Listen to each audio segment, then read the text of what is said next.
our first guest starred in a movie adaptation of a play by August Wilson. She won a Golden Globe and an Oscar, so why not do it again? Ma Rainey's Black Bottom is in theaters and premieres on Netflix in about 5 minutes. Please say hello to Viola Davis. Hi there. How are you? You look great. You look very festive. Is Christmas in full swing by you?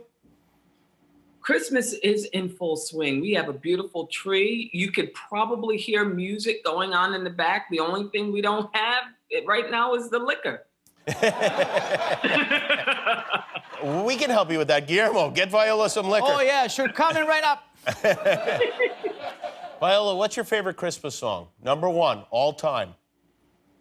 Little Drummer Boy. Little Drummer Boy. Oh, can I tell you something? Yeah, you can tell me something. That's the song that Dave Grohl and the Bird and the Bee are going to play on the show tonight. Oh, that's right. How about that? For you. We set that up for you, even though we didn't know. You grew up in Rhode Island. I assume you had snow days when you were a kid? Absolutely, especially during the blizzard of '78. I'll never forget it. Absolutely, and I love the snow love days. it. It's Absolutely the greatest. It's so funny because my daughter's 6 years old, and now, you know, with Zoom school, they went to school, then they canceled, and they sent them back home, and she was so bummed when they sent them home, and I was thinking, oh, we love nothing more than to be sent home. That was our goal, was to go home. We loved it, and you know what else we loved? I always did this because I was sort of a bad kid. I love putting my tongue right onto those cold poles, and then your tongue would stick on it in the cold. Yeah, like you couldn't get it off of it. You know, it's in that movie, The Christmas Story. So I would put my damn tongue on a cold pole to see if it stuck, and then I couldn't get it off. I couldn't get it off the pole unless I spit on it. And I used to love that. You did that more than once. I did it more than once. I told you I was a crazy kid. That and, you know, sledding into, you know, trees and into the middle of the street. Loved it. Yeah. I remember in Brooklyn, before the family moved to Las Vegas, I remember us making igloos out of garbage cans. So we would be in the garbage can. It would cover it with snow, and it didn't, I don't know, it was obviously filthy and not hygienic, but what the hell, we did it. That's what we did. Kids today don't know what they're missing. Go play in the garbage cans, you children. Put that damn tongue on those poles. How old is your daughter? What, about 10 years old now? My daughter is 10 going on 30, yep. So are we... We passed the Santa age and that sort of thing? Oh, she says, Mommy, I know Santa is the guy they hire at the mall every year who has a big stomach and a white beard. Don't even play that. But does she still make a list? Is there still... She made a list. And this is the first year she's made a list. She had things on that list where I had to say, let me tell you something, okay, Genesis? I don't care how much money you think Mommy has. 98% of the stuff on this list, you're not gonna get. I don't care how nice you are. You're not getting that iPhone. You're not getting that camera with the tripod on it. You're not getting half the stuff on this list. So there you go. That's the kind of mommy I am. Well, listen, I mean, you have to figure out otherwise they don't appreciate if you give them too much stuff, right? Exactly. I said, do you know how much that iPhone costs? $365. You have $365 because I'm not spending that on the phone, and then there you go. Well, yeah, and then she goes down to the mall and she finds Santa and she apologizes. That's all. How old were you when you realized that the acting wasn't just something that was fun for you, but it was something that you were good at, like maybe even good enough to do it for a living? When I was 14, and Mr. Yates, he actually was our English teacher, but he was also our drama coach. And I was doing a play that was going to be in a competition, and he was giving me a direction in this play. And he was like, Viola, you know what? If you really do this and get this right, you can actually make a life out of this. And I was like, ooh, really? And that was it. I said, I'm going to be an actress. Good old Mr. Yates. He fed my ego. That's what it was, you know? Is Mr. Yates someone that you keep in touch with? Mr. Yates is someone I keep in touch with. He was at my wedding. Oh, really? Wow. He and his wife were at my wedding. Wow. You know, we had 85 people that I invited to the wedding, but 125 came because my mom invited 40 people to the wedding when What? she was going to the casino, and when she would get on the bus, she would see a friend of mine that I hadn't seen since I was 7 years old and say, you know, Viola, she getting married. You want to come to the wedding? What you doing? Hey, come on, there's gonna be lots of food. So there were 40 people there. Lori, Raquel, all these people I hadn't seen since I was 8 years old. But Mr. Yates was one of them. Mr. Yates came to the wedding. Did you invite Mr. Yates, or did your mom run into Mr. Yates somewhere? I invited Mr. Yates, Okay. but I think my mom could have pushed me to invite Mr. Yates' wife. I see. And my other science teacher, Mr. Aces. I think she may have invited him because she saw him at Stop and Shop grocery store. So. Your mother cost you thousands of dollars that week. Sure did.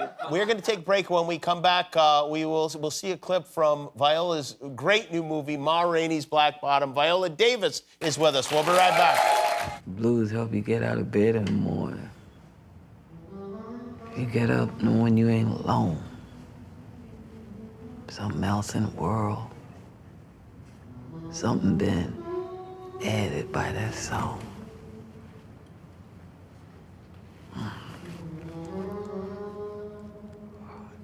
This be an empty world without the blues. That is Viola Davis as Ma Rainey. And let me tell you something, Mr. Yates was totally right. He was absolutely spot on. You are a hell of an actor. I mean, you barely are recognizable in the movie, and you are so good, and the movie is so good. It is just, I mean, was it fun to play a character like that, this big, real-life character? Love the padding. The padding had the opposite effect on me, Jimmy. Yeah. Jimmy. As soon as I put the padding on, I felt more sexual. I felt like I owned my body. I felt like my Aunt Joyce. I keep mentioning my Aunt Joyce. My Aunt Joyce was probably 300 pounds. Every time she came to the house, we would just be ready for her because she had the latest clothes. You couldn't tell her that she could not fit into the latest fashion. And she could get any man she wanted. And so I was like, shoot, I'm Aunt Joyce.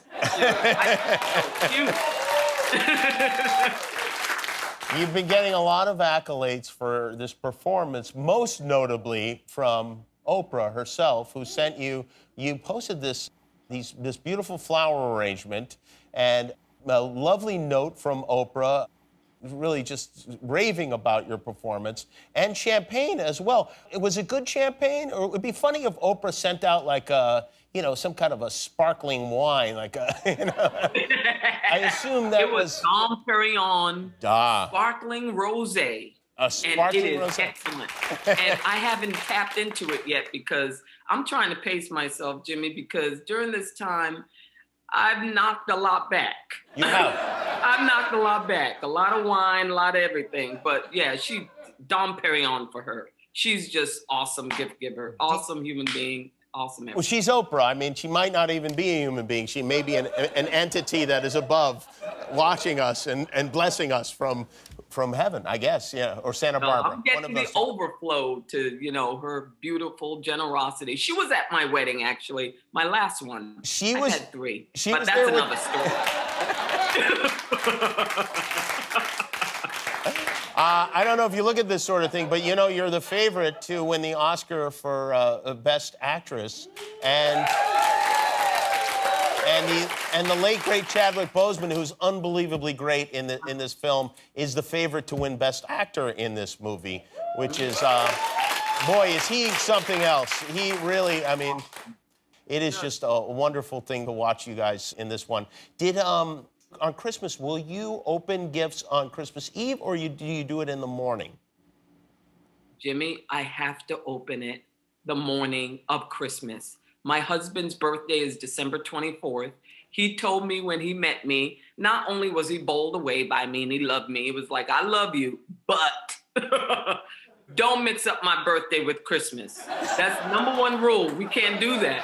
And I was like, oh, okay, I want to keep this, man. I've already told him I have bad credit. So he already knows what he's gotten himself into. So I cannot mix his birthday with Christmas. So we open it Christmas morning, very early. Wow. Oh, and you make sure to have a birthday cake and to have presents wrapped in birthday paper? I don't do all that. I don't do the cake and all that. Oh, no. I don't do any of that. I just, I just say, happy birthday, sweetheart, and I love you. That's it? Oh, poor No, Julia. I've been with my husband 21 years. I've run out of ideas. I'm not going to lie. I'm not one of those people that comes up with something new every year. I mean, I get him a little something and tell him I love him, and he's good with that. He's about to be 67. He's cool. But Viola, may I just say, and you take this however you like, a cake is not an idea. It's a cake. Yeah, but you got to order that cake. Right. That's some work. Ma Rainey's Black Bottom is in theaters and on Netflix right now. Viola Davis, thank you, Viola. Merry Christmas. Happy birthday to Julius. We'll be back at the V-Digs. Thanks for watching. Remember, every time you click the subscribe button, one of your enemies gets destroyed.